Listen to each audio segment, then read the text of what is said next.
Assalamualaikum warahmatullahi wabarakatuh. Alhamdulillah, alhamdulillahi rabbil alamin.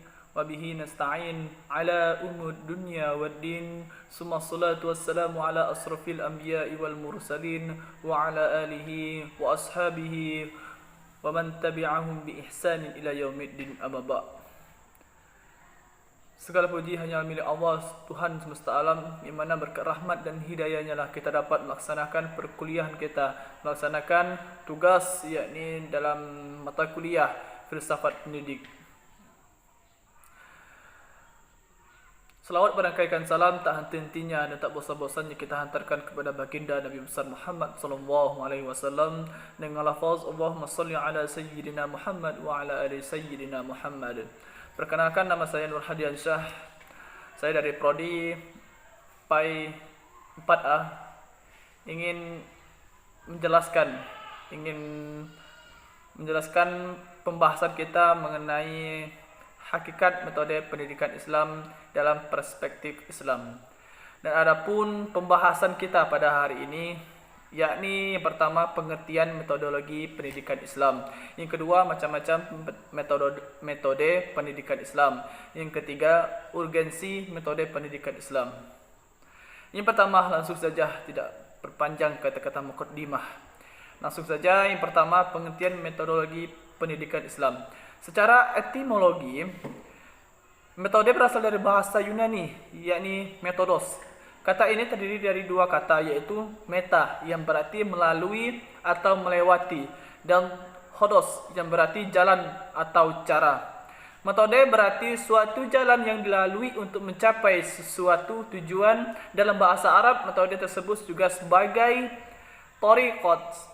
Dalam Kamus Besar Bahasa Indonesia, metode adalah cara yang teratur dan terpikir baik-baik untuk mencapai maksud. Maksud dari mana? Maksud dari sehingga dapat dipahami bahwa metode berarti suatu cara yang harus dilalui untuk menyajikan bahan pelajaran agar tercapai sesuatu tujuan pengajaran.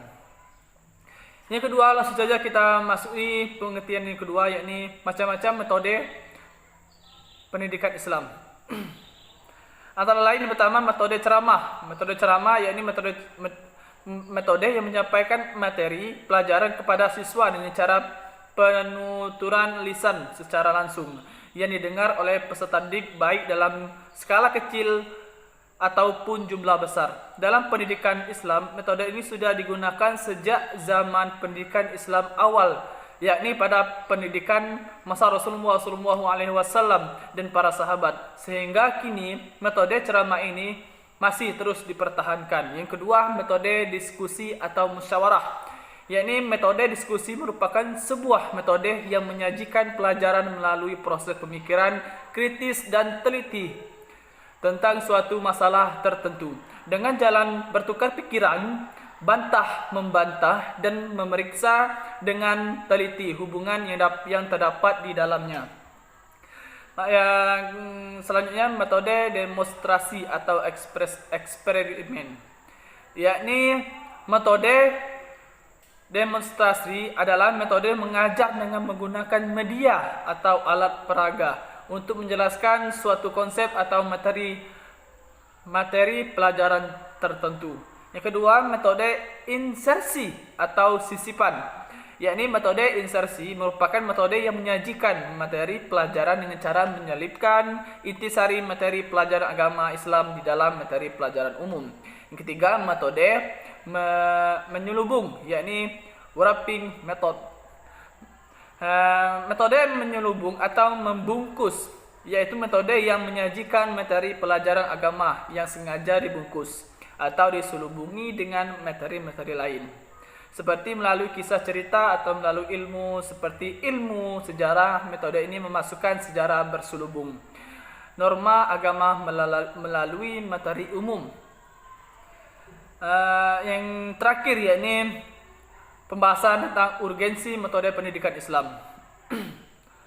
Dalam proses pendidikan Islam, metode mempunyai kedudukan yang sangat penting dalam upaya mencapai tujuan, kerana ia menjadi suasana yang bermakna materi pelajaran yang tersusun kurikulum pendidikan sedemikian rupa sehingga dapat dipahami atau diserap oleh anak didik menjadi pengertian-pengertian yang fungsional terhadap tingkah lakunya. Baiklah, hanya itu yang dapat saya sampaikan. Lebih dan kurangnya saya mohon maaf. Apabila ada kata-kata saya yang salah, saya minta maaf kepada kalian semua, terwabil khusus kepada dosen pembimbing. Apabila ada kata-kata yang benar, itu datang dari Allah Subhanahu wa taala. Akhirul kalam, wallahul muwaffiq ila aqwamit thoriq. Assalamualaikum warahmatullahi wabarakatuh.